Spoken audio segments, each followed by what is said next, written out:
Bienvenidos a DTA Podcast, un espacio donde compartimos historias reales de personas que han experimentado el amor de Dios Padre.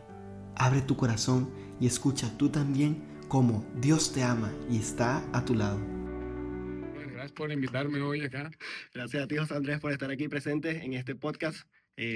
Pues sí, es una maravilla siempre el poder contar con tu presencia, con tu testimonio y sobre todo con Eusebio, ese sí, a la vida. No, gracias, un gustazo estar acá, compartir del corazón. Más una conversación tipo tranquilo, amena. Y nada, antes de comenzar, simplemente que nos digas brevemente quién es José Andrés. Viejo. Buenísimo. Pues yo soy el hermano José Andrés González, soy de Monterrey, México. Tengo 27 años y estoy ahora estudiando acá filosofía en Roma. Y pues bueno, llevo compartiendo también con el hermano Moisés ya 5 años de formación desde que estamos en Estados Unidos. Y pues nada, la verdad es que es un gusto estar hoy aquí, compartir, no sé de qué me vas a interrogar, pero compartir del corazón. No, gracias por eso. Y pues el tema que te voy a interrogar, o sea, pues ya normalmente lo dominas muy bien, porque pues sé que es una experiencia viva en ti, y es el tema precisamente de la identidad, ¿no? Un poco de la identidad. Y como este podcast es dedicado a eso, cómo hemos experimentado el amor de Dios, sé que para ti el amor de Dios se ha hecho muy presente en este tema, ¿no? De la identidad, tal vez también meter un poquito el tema de la comparación, cómo está ahí, pero precisamente eso, la identidad, o sea, ¿quién soy?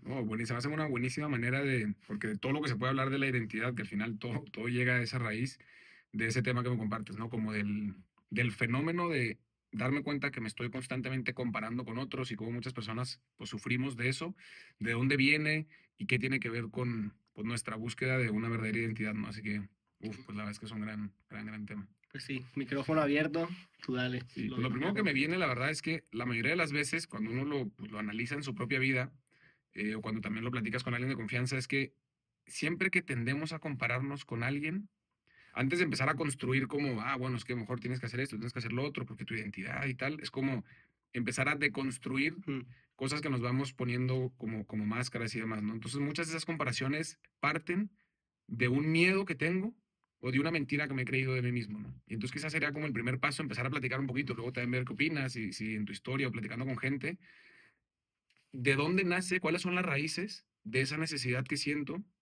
o a veces de ese escape de mi realidad al compararme con las otras personas, ¿no? Que muchas veces pues es ese miedo a no sentirme suficiente, entonces me tengo que comparar con el otro para tener un parámetro y de, oye, ¿será que estoy bien? ¿Será que no estoy bien? ¿Estoy mejor? ¿Estoy peor?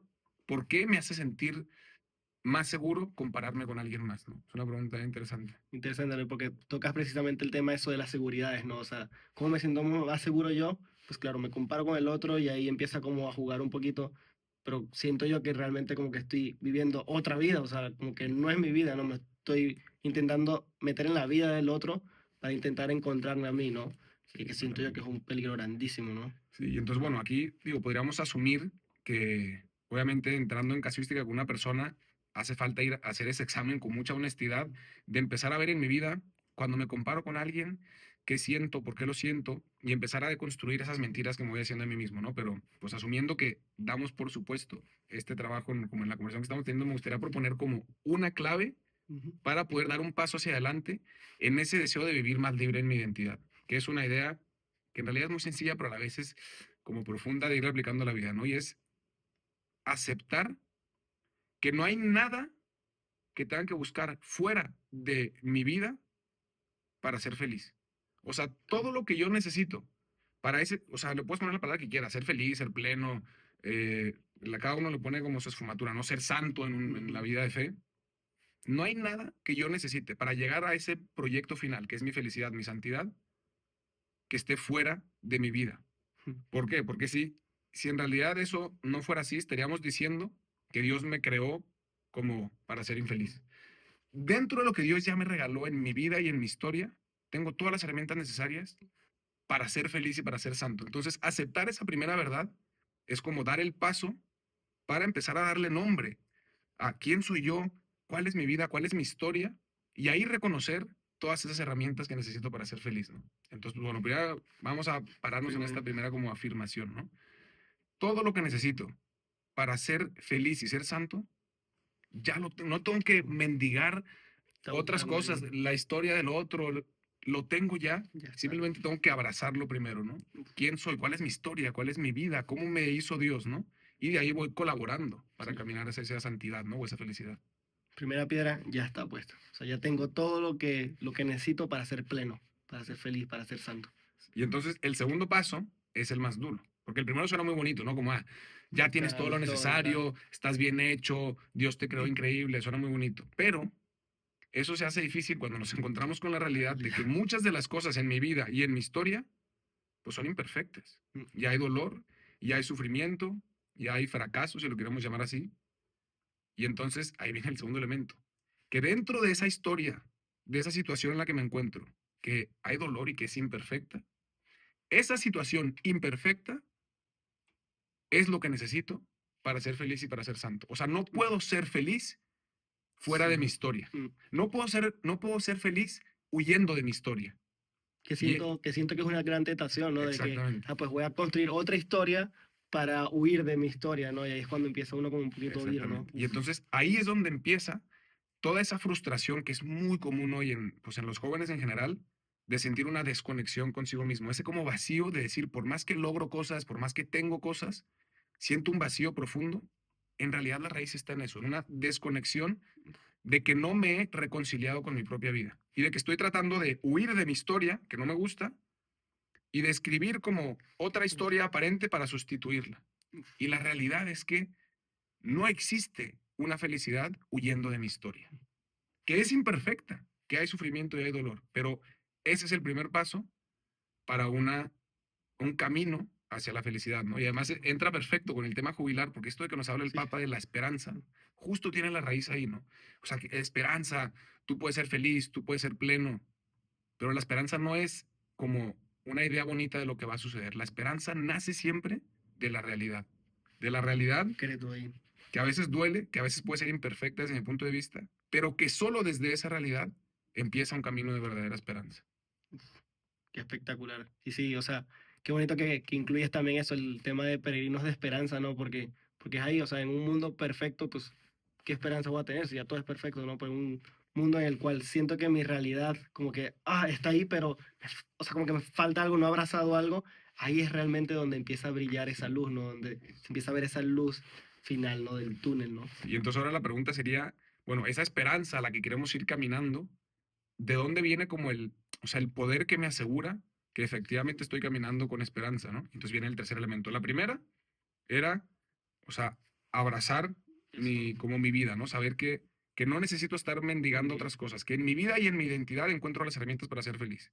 La segunda era como aceptar que dentro de esa historia y de mi identidad hay dolor y hay imperfecciones, pero que no necesito huir de ellas. Y la tercera es la clave para perderle el miedo a enfrentar esta realidad de la que regularmente quiero huir, que es la fe. ¿Y qué es la fe?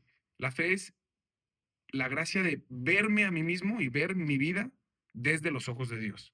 O sea, es decir, ver esa imperfección que a mí no me gusta, de la que yo quiero huir, desde la mirada de Dios, que Él sí tiene la capacidad de iluminarla, de transformarla, de meterla en camino hacia la esperanza, ¿no? Entonces ya no depende solamente de mí, sino que es la mirada de Dios que en la fe me permite verme como Él me ve, y eso sí que me mete en camino de esperanza, ¿no? O sea, fuera de la mirada del Padre, miro a mí mismo y termino en depresión, porque pues no tengo nada que hacer. Pero desde la mirada del Padre, esa situación imperfecta me mete en camino de esperanza. Ahí sí.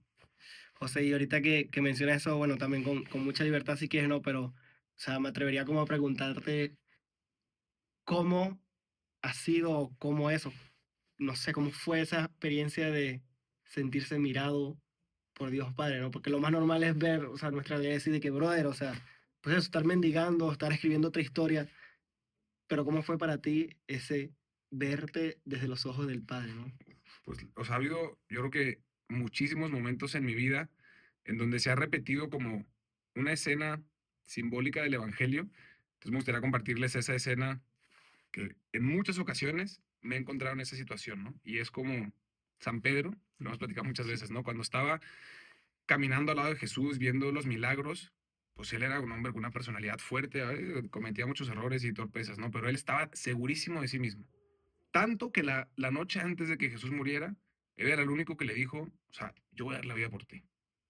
Y había una buena intención, pero todavía no se enteraba Pedro de lo que realmente se trataba, ¿no? Muchas veces quizás yo en mi vida he tenido todavía esa actitud, ¿no? De decir, no, sabes que mira, ese camino de esperanza, yo me voy a lanzar por ahí porque pues, Firme, claro. tengo las herramientas, ¿no? Y cuando uno se encuentra con la fragilidad, con esa imperfección de lo que decíamos, que dice, pues ahora sí no tengo esperanza, porque eso, o sea, ni Dios me va a querer así, imagínate cómo estoy de desastroso. La experiencia de Pedro, cuando negó a Jesús y en ese momento Jesús lo miró a los ojos, o sea, ahí es donde ya no tienes escapatoria. Esa mirada que te dice, en este momento de haberme negado, te amo. Y soy yo el que voy a morir por ti. O sea, así es como funciona la dinámica. Yo voy a morir por ti, yo te voy a dar vida, yo te voy a abrir un camino de esperanza. Y así a este Pedro frágil es al que yo amo. Este Pedro frágil es al que yo elegí. Cuando uno en esa como pequeñez de su propia imperfección se sabe mirado por Jesús, amado por Jesús, llamado por Jesús, pues es cuando dices, me rindo. O sea, es verdad, yo no voy a dar mi vida por ti, tú diste mi vida por mí.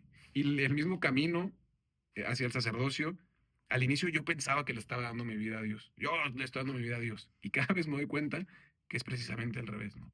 Él ha dado la vida por mí. Él me ha rescatado. Él me ha dado identidad. Él me sostiene en un camino de esperanza.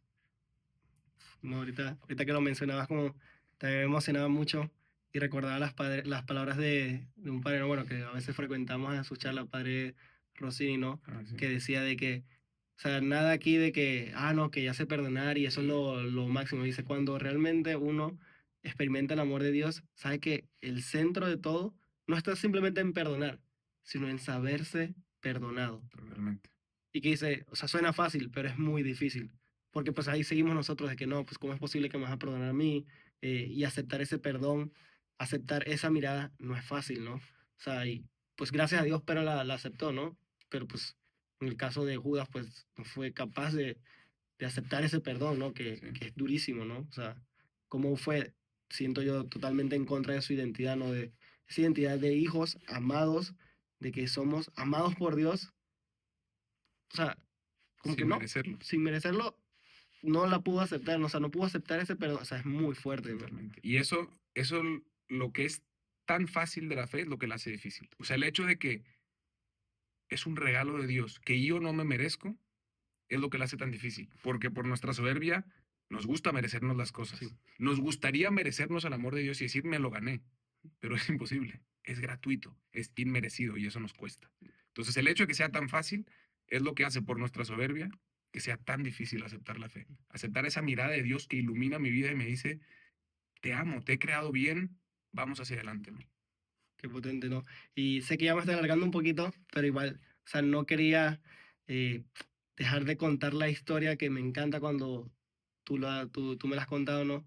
De ese pasaje del Evangelio de Dios que dice, tu nombre está escrito en el cielo, ¿no? Y la Uf, reflexión tan, sí. tan bárbara, tan grande que tú tienes de esa, no sé si nos las puedes Bueno, compartir pues que porque... no lo había pensado, pero es que va justo con este tema de compararse, ¿no? Cuando Jesús está en ese momento de intimidad con sus discípulos en la última cena y les dice, yo voy a la casa del Padre a prepararles un lugar.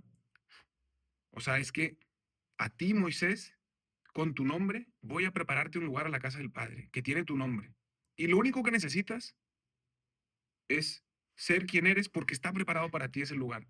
Si intentas durante toda tu vida ser alguien más, vas a llegar al cielo y no vas a tener lugar, porque estaba preparado para ti y tú te esforzaste en ser alguien más. Entonces, no tienes que mendigar nada afuera de ti. Hay un nombre, hay un lugar con tu nombre en el cielo preparado para ti.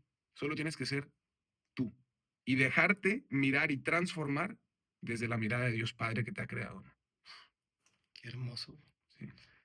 Oye, y última pregunta ahora sí. ¿Qué le dirías tú a un chamo, o sea, un joven que está luchando? Porque, o sea, sabemos que esto es una lucha, o sea, nosotros mismos la hemos experimentado para dejar de compararse, para empezar a vivir con ese nombre que está ya escrito en el cielo, con ese Moisés, con ese José Andrés, con ese Marcos, con el que sea.